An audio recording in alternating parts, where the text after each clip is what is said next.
Hi guys. Um Welcome back to another episode of Unconventionally Systemic. Um I'm here with the lovely ladies Mariam, Lola and Megan, and I don't know, I was kind of thinking about today discussing something a bit more. I don't know what the word is, but I guess I had in mind thinking about this idea of toxic masculinity. Um and it came from, I guess, just a lot of my clinical experience at the moment working with um, couples and families with fathers and husbands. And yeah, I just wanted to kind of use this space to think a little bit about toxic masculinity and what that looks like for us. And I guess what thinking about systemically, how that kind of informs a lot of the engagement within therapy. But I don't know. I'm just opening up that space. I don't know where it's going to go. But yeah. Add actually that obviously none of us are males. So what we will talk about might be from our personal experiences of having males in our lives in different sort of context, but also the males that we maybe see in therapy. So yeah, I just wanted to put that out there. So this is not from an expert position, definitely. And actually, we hope that from this, if we do have male listeners, which I feel like we do, because according to our, what's that thing? What do you call that thing? Our stats. That's the word. We have at least 20% males that listen. I'm really intrigued actually to hear from them, if there's any part of what we talk about that you connect with, disagree with, agree with, or just anything you want to add to that, then it'll be really good to hear from you guys. But I just wanted to put it out there. I wonder whether in thinking that was really, really helpful to know that, we are four women here, and actually that already lends itself a certain lens to this conversation. But also when we're thinking about toxic masculinity, it might be good to kind of hear the different perspectives about what that actually incorporates, because I think there is definitely something about toxic masculinity is not just about kind of it's not a problem that is just male focused. Actually, it's a societal, I say problem, but it's a societal kind of issue that has repercussions for everybody, for all the genders. And I suppose it's thinking about, maybe it would be helpful to think about what our ideas are about what toxic masculinity is, which I realize is a real mouthful. I'm really struggling to say it. Let's think about it in this kind of way. Yeah, and I guess I guess for me it's I think a lot of people have very different ideas of what toxic masculinity is. I think a lot of, like, there's this whole thing on Twitter like about like toxic men, and a lot of people tend to use that interchangeably. Like if someone has very toxic behaviors, that means that they must be conforming to like toxic masculinity. Or but I guess my understanding of toxic masculinity is essentially that it's a certain type of cultural or societal expectation of how men should essentially operate on an emotional level. And I guess the toxicity of that is, it's a lot of those expectations can be quite detrimental or have negative impacts on men's mental health. And I think that was my idea of what toxic masculinity is. It's actually it's toxic for everyone, because it kind of enables certain behaviors that can be quite toxic for others, but also to themselves. But that was kind of my understanding. I don't know if anyone has any different ways of looking at it. I suppose ooh, that was very echoey. I suppose I know that we had when we just a little peek behind the curtain of what happens unconventionally systemic, we have had some conversations before about what topics we choose. And one of the things that I suppose I hadn't realized, and I know a few of us hadn't quite realized, was the nuances of that, what Fazana, what you were just saying about it being much more around how do the impact, the detrimental impact it has on men's mental health, but also the expectations. I think I was thinking a lot about the expectations that are placed on men. And I think Fazana, Lola, you used the word constraint, but that idea of what does it stop? What does it stop men being able to do, and people interacting with men as well? What does it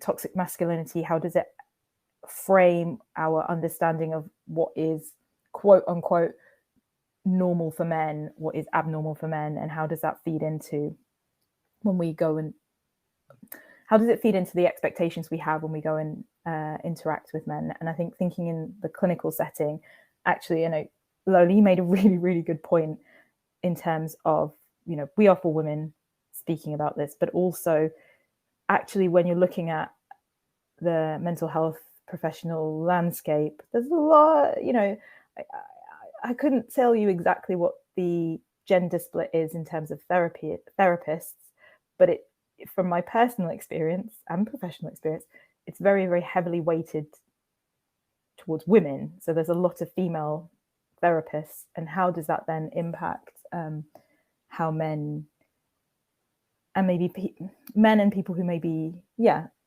identify as men, how they then interact in therapy spaces. I think I'm thinking about something in particular, but I don't want to dominate the conversation. I'll come back to it later.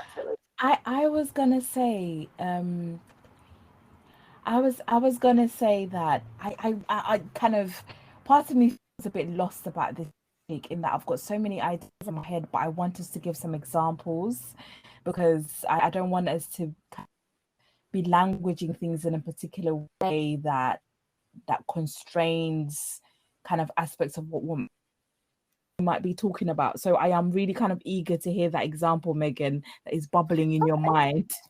Okay, I'll bring it out then. I'll bring it out straight out the door. So, and it's why I was struggling was partly because this, and I suppose this is the problem that I have with this as a concept, and probably all of the concepts that we talk about, is because they are so multi-layered and they interact with each other, they intersect with each other. And some of the work I do, especially with Black African men or Black men of African descent, is that a lot of the time, in fact, just today, I had in a session with a Black man, he was saying that, you know, I'm talking and people are assuming that I'm coming with quite a lot of anger and, you know, framing things in a certain way. And there's a lot of, I think he used the word rage, and there was a real sense from him that, and he said, you know, I know this is like toxic masculinity, that I struggle to ask for help when I'm feeling really, really angry. And for me, I was like, there is that lens of, okay, what does society expect men? How do they expect men to convey complex emotions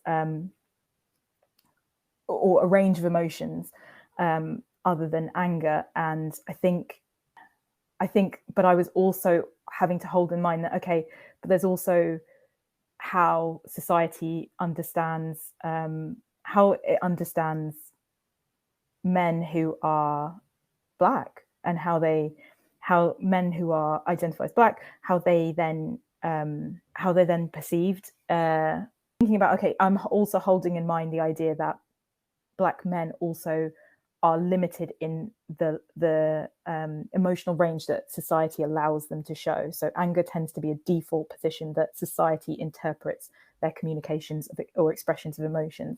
So there's not only the toxic masculinity, but also thinking about the layer. So there's a gender layer, but then there's also the race layer and how that intersects. And I suppose that's something that I'm really, really interested in. But I wonder whether there could be like other multiple layers as well, because as you were talking, I was thinking about, so I was thinking, where does this come from? And as you were talking, Megan, I was thinking about some, like, aside from society, there's some kind of there's something in like something like almost like intercultural that I'm seeing quite a lot recently. And it's even worse, or even more so in kind of dark-skinned men. The kind of the relationship to help, they're talking about kind of, you know, the sense of vulnerability, or kind of you know, naming that, you know, you're having kind of emotionally distressing experiences, and that being valid, and but also being kind of someone who's from an African heritage and being born in Africa, we of like that double triple marginalization of something, or that kind of, you know, when something is being subjugated even more so, as even more compounded. And I wondered about kind of some of the intersects on that are beyond,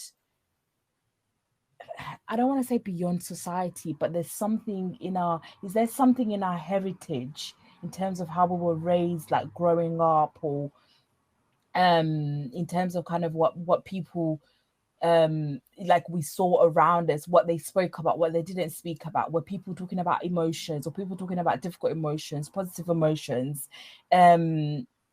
religiously, kind of there's these also aspects around kind of positivity and everything needing to be positive and attributed to our faith, and what happens, like where you place in your faith if you're not positive all the time. Do you know what I mean? And how does that impact in men? You know, if we're thinking about that, there's a lot of kind of gender stories that will bring it. Something about the wording of it that I'm also struggling with in my mind, that I want to unpick a bit more, but I also kind of want to allow some space for you guys to kind of talk more on the topic. I was thinking, Mariam, as you were speaking, I was thinking, you said, you know, there's more to it, and I was really thinking about systems and families, and it was kind of ringing to me, like I was thinking about my own kind of like family origin, and like obviously we spoke about a little bit about expectations and cultural expectations, but actually it kind of feeds into when we think about cultural expectations of gender roles within the family. So I was thinking about the roles within the family and how that can sometimes enable some of the the concept of toxic masculinity. So I was thinking about this idea of being a son and the cultural expectations that comes with that, or the idea of being a father and the cultural expectations of what it is to be a father. Does it allow someone to emotionally regulate? Does it allow men to emotionally regulate? I was thinking about especially within like the Bangladeshi culture, it's almost like the father's sort of the head of the house. So when kind of bereavement, or like when something is hit within the family, it's almost like there is that expectation that the father would be the strong one. He would be the one who has it all together. And sometimes I think about those ideas, and how maybe it could be the interpersonal relationships within the system that can kind of enable those ongoing ideas. I think, yeah, you raised a really good point about, I suppose there's that not disparity, but that distinction between what is the kind of larger societal expectations, and then also what's happening in our more smaller networks, so our family networks, our friendship networks, and it's quite, sometimes it can feel quite hard to distinguish, because obviously those smaller networks feed into and exacerbate, or maybe not exacerbate, that makes it sound like it's always problematic, but it reinforces what happens in the larger society, and then the larger society reinforces it the other way. So it just feels like it's a bit of a feedback loop that's constantly perpetuating these ideas about what it is to be a man. I guess when you guys were speaking, I was thinking about, okay, so how do we define some of this from our own, I guess, cultural lens, or religious lens, or gender lens even? How, you know, how do we define that? Because I guess when, I think it was you, Mariam, that was talking about emotions in our culture or society, and I was thinking, actually, I know culturally my parents have, well, not both my parents, but probably one, don't want to name which parent here, but if they do listen, they know who it is. When it comes to emotion, and this is not a bad thing, but just when it comes to emotions, I know that their understanding of what emotion means is different to mine, and probably to other people. Does that make sense? And I do think about that. How do men define emotion? That's one. And then how do they define acceptable emotions for them to feel as a male? Does that make sense? I feel like some emotions are attributed to women. And actually, when we were talking, I was thinking about talking as well. Like, some men feel like if they talk too much, that's not a manly thing, which makes me think about the context of therapy. So if some men already think talking is a feminine thing, I'm thinking, what does that mean then if they are in a family therapy space or in a couple therapy space, does that make sense? How can they express themselves? Because some of them actually be expressing themselves actually with their body language instead. But if we're used to picking up communication by words, are we missing things? And in that regard, how does that affect them feeling comfortable to keep coming back to therapy or keep wanting to express, themselves in therapy as well? Because I was thinking about that. Probably moved us away a little bit, but I guess I was thinking, do we already have some definitions of how we define some of these things? And how would we define them if we're happy to share? Yeah. So I was saying, how do we define these things in terms of how do we define emotions? Or how do we think that's defined for some men, maybe men that we come across in therapy or in our lives as well? Does that make sense? And also, how do men view talking as well? Because I think for me, some men probably see talking as a feminine thing, like they don't talk too much, and sometimes they communicate more with their body language, maybe. And I was saying, how is that picked up in therapy, for example? Like, do people pick that up, or is that sometimes maybe missed? And how does that then affect a man that might be trying to commute with his body language, but that's not being picked up? I don't know if that makes any sense. Yeah, it makes sense. I suppose there's so much in that kind of that I'm thinking about, that I'm just gonna let marinate to form in terms of thoughts, because it's not formed yet into thoughts that I can share. I agree. I think and I think what's been really interesting is hearing this whole discussion actually is how little I have thought about it in terms of the implications for men that come into the therapy space. And that's not to say that I wasn't aware of it, but it's just that there's having an awareness, and then there's kind of acting on that awareness and being sensitive to it and considering it. And I don't know if I fully have.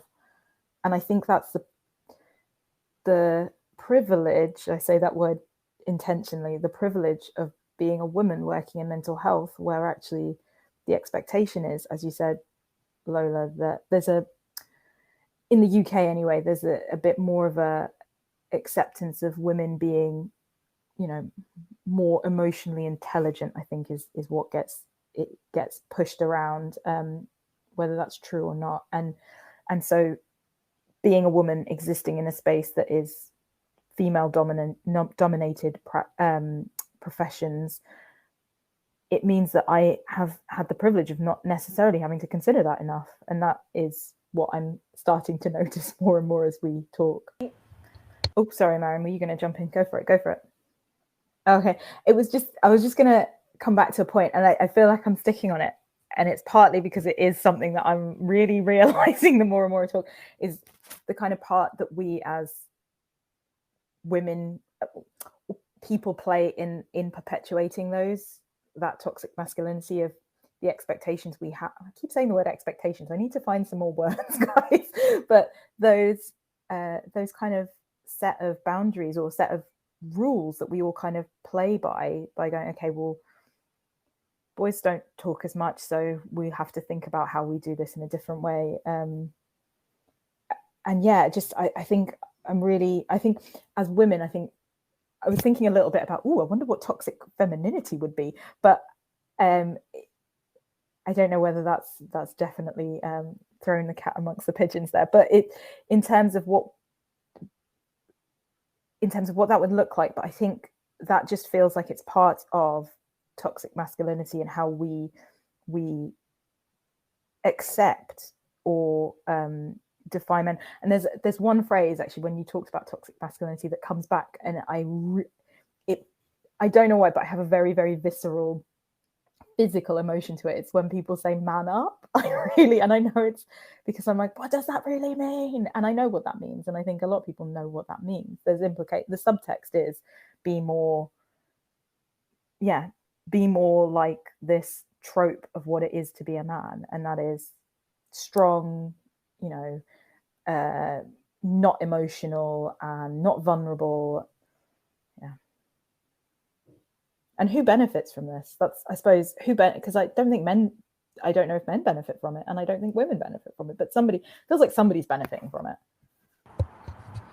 Well, I was thinking about some of those things, and I was thinking, am I really way off? Because I'm having these really stereotypical thoughts in my mind about kind of when Lola asked about kind of emotions, what are we really talking about? And then kind of you saying that the kind of the whole idea, and I'm doing air quotes, of kind of man up in air quotes. And then I'm also thinking about kind of ideas about, oh, men don't cry, or and Lola, when you mentioned about, oh, maybe it's not as socially acceptable for in for example in the Western society or in the UK context for men to be talkative about their emotions and things like that.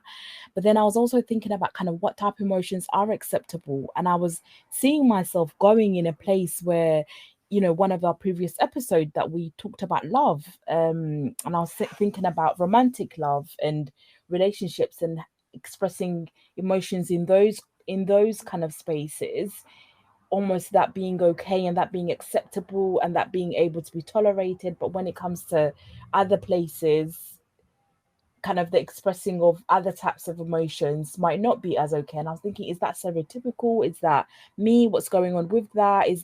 Am I thinking about kind of sexuality and gender roles? Am I thinking about kind of what is going on there? And then I had this other idea in my head around like gender-based violence and domestic violence, and kind of the gender differences and ideas around kind of what's dominant and what isn't, and how and when you reflected, Megan, on kind of someone you with, and some of the things that kind of they've said about rage and maybe anger, and anger is an emotion, it's a natural emotion for us all that we have. Why is it not okay for some people to be, to feel anger or express anger, and it's kind of in other spaces it is, but also there's an aspect of violence that is obviously kind of not acceptable, or is it acceptable in some contexts, or is allowed to happen? And is that part of these ideas of patriarchy and or kind of what it means to be a man? And then what does that mean in terms of what it means to be a woman? But then that kind of brings us in a whole other topic, I think, but I'm not sure. So there's so many ideas that I'm thinking about, that I'm thinking are just going perhaps way off, but I'm not sure. I just wanted to add, I don't think it's way off actually. I think it's all connected. And I think that's what we were, I think it was you again, Mariam, sorry. The way you're saying, where does some of these ideas come from? There's an intersectionality in terms of it's not just race, it's not just gender, it's not just religion. And yeah, and I think Fazana has something important to say. I know you said you're wondering if this is about patriarchy, and I would like to hear a bit more about that actually. Because yeah, I didn't think of that until you actually wrote it or said it. But I think ultimately as well, another thing that I was thinking was, what can we do about it? How can we change this narrative? What difference, no matter how, small or big, can we sort of, I don't know, start to think about, start to do, start to bring, to hopefully, change the narrative around how men are meant to present themselves in society, no matter what space they find themselves in. Yeah, no, I think when we were talking, as everyone was talking, I was just thinking, like, we started off talking about toxic masculinity, but then we kind of seeped into talking about systems and kind of family and organizations and therapy. And I guess I was just thinking about this idea of, I guess, essentially patriarchy is fueled from toxic masculinity. Well, I would like to think so, because a lot of kind of patriarchy kind of enables or allows or normalizes a lot of what I would consider, I guess, toxic masculinity. So I guess that's where I was thinking about patriarchy, because it's so much bigger than men not talking about emotions. I think it's such a big thing, and I think that's where I'm feeling a bit overwhelmed, because I'm like, I don't know where to start. I don't know where. This is a bit of an uncomfortable topic. I don't know if it's just me. Uncomfortable is good. I Mm. think uncomfortable is good. I think it's important for us to be uncomfortable. I wholeheartedly agree. I think I wholeheartedly agree with you, Mariam. I think it is important that we're uncomfortable. And I also agree with you, Lola, Fazana, in that I think the uncomfortableness comes from, for me anyway, it comes from actually not having to consider it in quite the depth that we have done today. And I think I'm definitely going to go away and think, and just when you were speaking, Fazana, I was thinking a lot about how actually I grew up. So my parents divorced when I was really young, and I moved to the UK with my mum and my brothers, and I have very little contact with my dad. And actually, so my mum kind of represented both mum and dad for me. And so I don't have such a great understanding of men. Like, I say adult men, like I'm a 38-year-old woman. Like, I understand adult men, but you know, like growing up, I didn't have that kind of that kind of frame of reference. But obviously, I have older brothers, so they gave me some frame of reference for it, but not quite in the same way. And I think growing up with a mum meant that, with a single parent who's a mum, meant that my frame of reference for understanding the nuances of toxic masculinity is a little bit skewed, I think. Or not toxic masculinity, but masculinity full stop is ever so slightly skewed.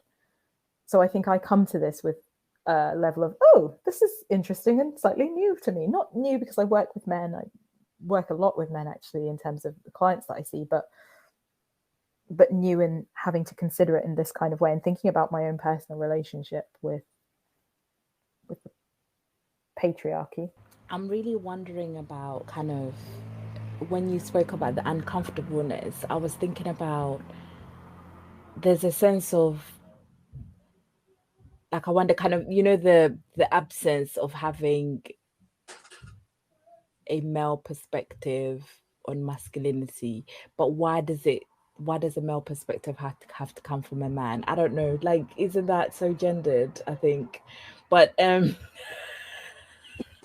but there's something about that absence, you know, us being kind of 4 women here talking about this, and I wondered kind of how would the conversation be different if there was a man in as part of this conversation, and what would be some of the things that they would be like. And I was thinking about kind of when you were reflecting on change in the conversation we're having, I was thinking, have we even scratched the surface of any of this? Do you know what I mean? Like, in different people's perspectives, it might be like, guys, you have no idea, and I almost want people to have that reaction, and I almost want people to let us know some of those things, and reach out and have some kind of collaborations and things like that, and do maybe like a part 2 to this and have another conversation again. But I think it is a huge topic. It's huge. I'm wondering whether it could be, let's say, any man, not just, you know, somebody we pull off the street, be like, come and join us, hey, or whether it needs to be, whether we would want somebody who's a therapist who's male, or whether we'd want, somebody in the mental health profession, or somebody who's received mental health support as a man. I think it would be really interesting actually hearing a male therapist perspective, especially thinking about their perception of when they have males in the clinic that they see. Does that make sense in terms of, I guess it'd be really interesting to hear that. But I have to agree that the uncomfortableness is good. And I am very intrigued to hear people's comments about hearing this, even if it's just them saying, actually, I'm glad that someone started the conversation. I think that's enough. I don't know if that makes any sense, because I think at the very least, the conversation is really important to be, in terms of us actually having this conversation. But yeah, I had another thought in my head, but it's completely gone out of my head now, actually. But I think we definitely need to do like a part 2, or definitely talking about this a little bit more, and definitely having someone in that can also share their sort of perspective. But I think for me, definitely, I'm hoping that I can go in for a bit more curious and maybe take a different position in not just therapy, but even in the males in my life as well, in terms of my expectations of them when it comes to communication, when it comes to emotions and what that means as well. So yeah, so it's been very, very insightful for me, and I've really enjoyed listening actually, and thinking. The thinking process has been actually, yeah, it's been very important for me. I wonder if anyone else has any other thoughts, closing remarks. I feel like for me, I just want to go and do a lot more reading about it and thinking more about not just toxic masculinity, but the experiences of men within therapy. And I'm reducing it to therapy spaces, but because that's, I suppose, one of the things that I'm really focused on. But definitely being more curious about the experience and not assuming, because I think I have in the past probably made a lot of assumptions about what I know about what men's experiences are, but actually, just like I wouldn't want them to make or anybody to make assumptions about what my experiences are, I think fostering that curiosity is always good, especially in systemic. So all we need to say is, as always, you can drop us an email. Love to hear your comments, thoughts, whatever they are. But, you know, we have a slight bias for things that are constructive feedback. No, don't be mean. You don't need that. We don't need that in the world. So the email address is unconventionallysystemic@outlook.com. Thank you so much for listening, and we will see you soon. Bye.